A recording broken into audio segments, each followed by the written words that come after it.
Assalamualaikum warahmatullahi wabarakatuh. Al-Fatihah.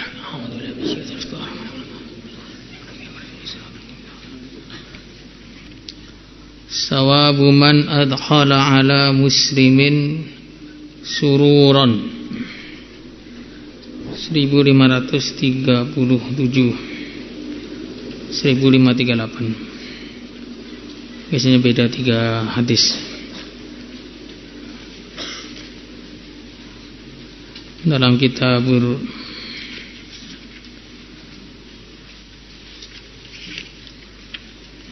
Abwabul Bir Wasilah, sawabu man adkhala ala muslimin sururan. Berapa itu? Cetakan baru 1533.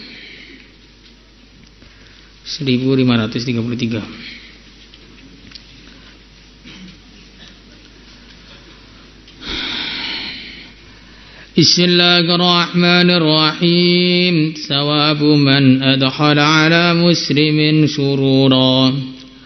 Sawabu man, pahala orang, adkhala yang telah memasukkan, ala muslimin kepada dirinya orang Islam, sururan kebahagiaan. An Anas radhiyallahu ta'ala anhu qala Rasulullah sallallahu alaihi wasallam, man, barang siapa lakia dia menemui akhahu, saudara dia, al-muslima yang muslim, bima, dengan apa, yuhibbu, yang saudara tadi menyenangi, ma, liyasurruhu, supaya dia menyenangkan saudaranya, bidzalika, dengan ma yuhib, sarrahullah, maka Allah azza wa jalla akan menggembirakan dia yaumal qiyamati, pada hari kiamat. Rawahu Tabarani bi isnadin hasan. Dalam hadis ini dijelaskan siapa yang mau menggembirakan, siapa yang menemui saudara Islamnya kemudian membawa perkara yang membahagiakan saudaranya, siapa yang menemui saudara Islamnya dengan membawa perkara yang dicintai saudara Islamnya tersebut supaya saudara Islamnya senang, maka Allah akan menyenangkan dia pada hari kiamat. Di sini ada beberapa pelajaran penting yang bisa kita ambil. Yang pertama, bagaimana kita usaha setiap ketemu orang Islam itu menggembirakan dia dengan cara yang diridhai oleh Allah Subhanahu wa taala. Sebagaimana akhlaknya baginda Rasulullah sallallahu alaihi wasallam, la yuwajihu ahadan bima yakrah. Nabi tidak pernah menghadapi seseorang atau menghadapkan kepada seseorang pun apa yang orang itu tidak suka. Jadi siapa saja yang punya kesukaan, maka Nabi mendatangi orang itu dengan kesukaannya orang tersebut. Selagi kesukaan tadi bukanlah perkara yang haram. Maka kita kalau berakhlak kepada saudara-saudara Islam kita juga seperti itu. Kita lihat apa kesukaan dia, kemudian kita usaha bagaimana kita mendatangkan perkara yang dia sukai itu dalam hidupnya. Ada orang yang sukanya dikasih makan, ya, kita kasih makan. Orang-orang yang size-nya besar, itu mesti suka makan. Walaupun dia selalu mengatakan saya makannya sedikit. Karena tidak mungkin orang itu besar karena dipompa, tidak mungkin. Ada orang yang sukanya diajak bicara. Ada orang yang sukanya dimintai pendapat. Ada orang yang sukanya diajak kerja sama bareng-bareng. Ada orang yang sukanya dihargai kata-katanya. Dan ada orang juga yang suka dihormati. Kita tidak boleh suka dihormati, tapi kalau ada orang suka dihormati, kita harus menghormati dia. Biar apa? Biar Allah menyenangkan kita pada hari kiamat. Dan di antara kesukaannya semua ustadz-ustadz yang ada di Al-Fatah itu, kalau ngajar harus didengarkan. Ini kesukaan yang semua orang sama. Kalau ada orang tengah-tengah ngajar, kamu tinggal tidur atau ditinggal kipas-kipas. Orang-orang foreign itu biasanya membuat bid'ah di Al-Fatah, ngaji kipas-kipas, kuning, hijau, biru di langit yang kuning. Nah, itu sangat-sangat menyakiti hati gurunya. Dan kalau orang itu menyakiti hati gurunya, maka la yubarak lahu fi ta'allumihi wa la yantafi' minhu illa qalila. Ilmunya tidak diberkahi dan dia tidak akan mengambil manfaat dari ilmunya kecuali sedikit. Maka yang harus betul-betul kita jauhi bagi santri-santri itu, kalau kita ingin menyenangkan guru-guru kita, kalau pas ngaji jangan tidur, pas ngaji jangan ngelamun, jangan kipas-kipas, liatin jendela terus, mainan pena, garuk-garuk, atau ngerajut peci. Nah, ini semua perkara-perkara yang harus kita jauhi, biar kita ini akhirnya menggembirakan guru-guru kita. Kalau kita menggembirakan guru-guru kita ketika di dunia, kita berharap Allah akan menggembirakan kita pada hari kiamat. Insyaallah semuanya. Kemudian yang kedua kalinya, terkadang orang kalau mendengar namanya pahala itu di akhirat itu, kadang-kadang orang itu kurang terkesan. Tapi kalau pahala-pahala itu di dunia, maka nanti kesannya itu kuat. Seperti amalan ya kafi, ya ghani, ya fattahu, ya razak, banyak duit, santri senyum semua langsung. Ini amalan mahabbah, nanti banyak yang senyum nggak jelas. Tapi kalau amalannya, kalau kamu baca amalan ini akan menjadi begini di akhirat, makanya diem saja, seakan-akan kayak nggak akan ke akhirat. Padahal kalau kita melihat bagaimana ngerinya hari kiamat, Masya Allah, maka orang itu digembirakan oleh Allah pada hari kiamat, betul-betul orang yang beruntung. Karena semua orang pada hari itu mengalami kesusahan, semua orang pada hari itu mengalami kesedihan, mereka gontok-gontokan. Maka dikatakan dalam satu riwayat bahwa orang pada waktu itu kakinya bisa mijak ke tanah itu termasuk bagian orang beruntung. Karena kakinya pada injek-injekan satu sama lain, desak-desakan satu sama lain. Wal taffatis saqu bis-saq ila rabbika yauma idinil masaq. Dalam keadaan yang begitu hiruk pikuk, orang lari dari keluarganya, lari dari ayahnya, lari dari ibunya, lari dari saudaranya, lari dari istrinya, lari dari temannya. Kok pada waktu itu dia diberikan kegembiraan oleh Allah, maka tandanya dia ini orang yang akan sukses, bahagia selama-lamanya. Semoga termasuk kita semua. Pahala-pahala yang akan terjadi di akhirat itu betul-betul harus kita pentingkan.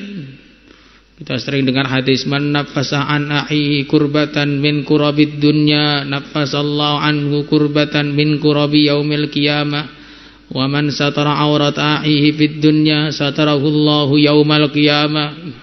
Sering kita dengar hadis itu. Siapa yang menghilangkan kesusahan dari saudara Islamnya, satu kesusahan, Allah akan hilangkan baginya satu kesusahan pada hari kiamat. Siapa yang menutupi aibnya saudaranya ketika di dunia, Allah tutupi aibnya pada hari kiamat. Tapi kita itu kayak ya biasa-biasa saja, tidak terasa apa-apa. Padahal kita tidak tahu bagaimana ngerinya kalau sampai naudzubillah tsumma naudzubillah aib-aib kita dibuka oleh Allah pada hari kiamat. Maka pada waktu itu ketika orang itu dibukakan keburukannya ketika dia hidup di dunia, sampai saking malunya itu mereka menggigiti tangan-tangan mereka sendiri. Habis tangannya digigit, tumbuh lagi, digigit lagi, saking malunya. Maka saking mengerikannya perkara ini, Nabi Ibrahim berdoa kepada Allah, wala tuhzini yauma yub'atsun.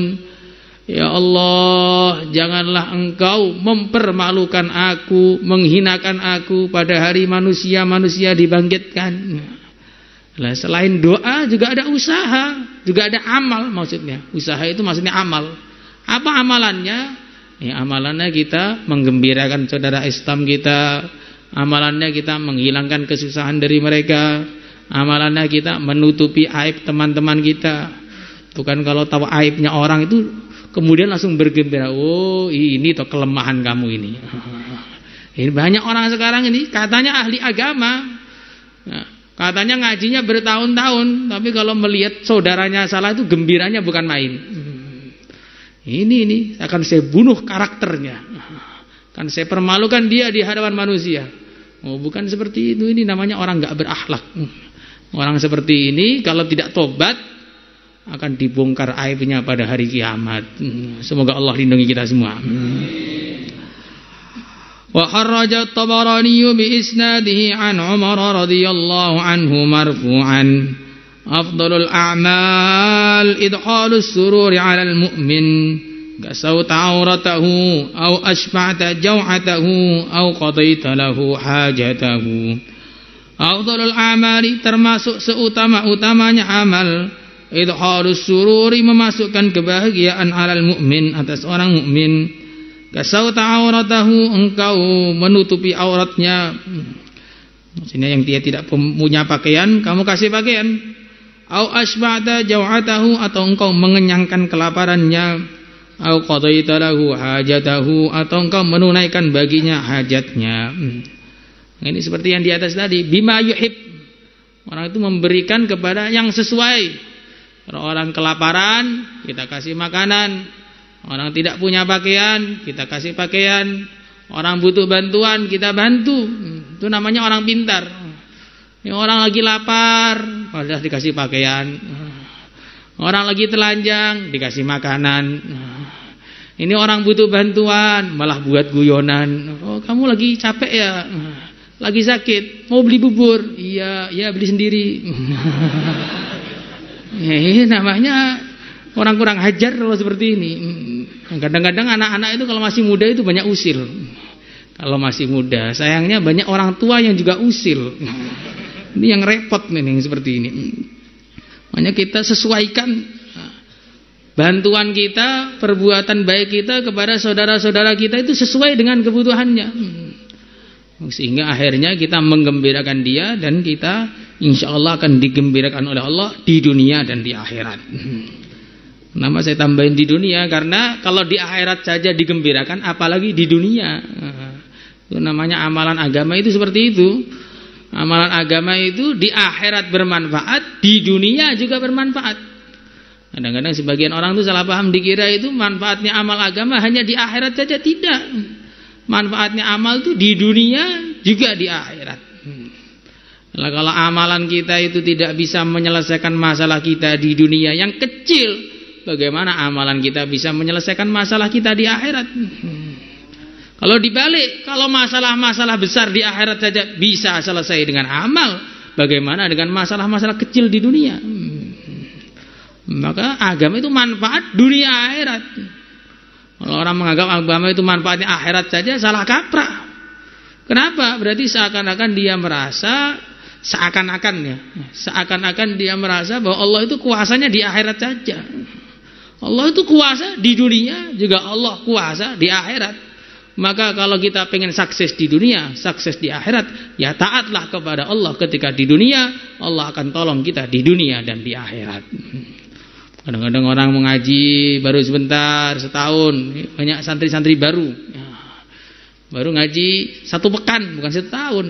1 pekan sudah pengen pulang, nggak kuat. Kalau saya ngaji terus, nanti gede mau makan apa? Gede tetap makan nasi, tidak akan berubah. Ya, tidak akan berubah, tetap akan makan nasi, bukan akan makan batu juga tidak.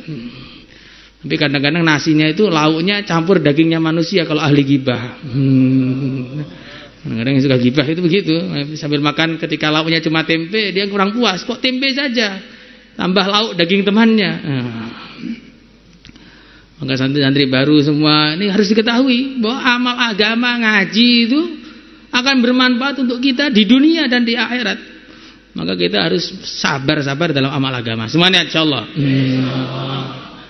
Lebih baik sabar di pesantren daripada sabar di neraka.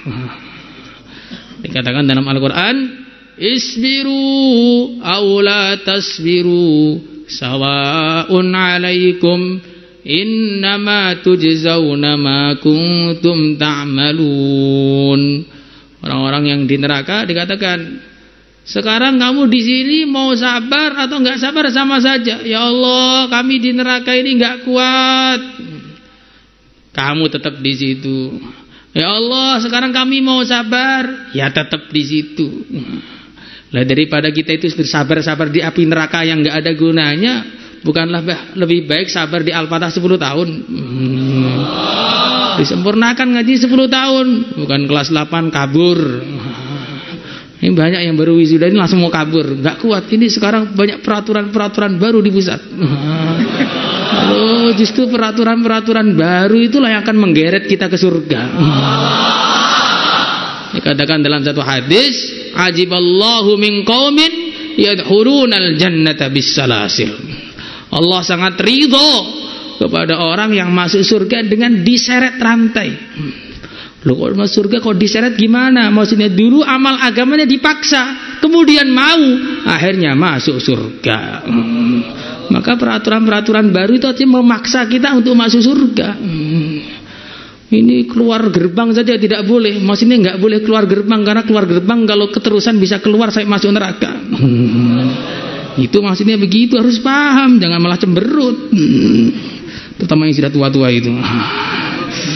Wa arraja aidan bi isnadihi an Ibnu Abbas radhiyallahu anhuma anna Rasulullah sallallahu alaihi wasallam qala inna ahabbal a'mali ila Allah taala, sesungguhnya amalan yang paling mencintakan kepada Allah, paling dicintai oleh Allah ba'dal faraidi, setelah amalan-amalan yang fardu, itu harus sururi ala muslim, menggembirakan hatinya saudara Islam, memasukkan kebahagiaan kepada orang Islam.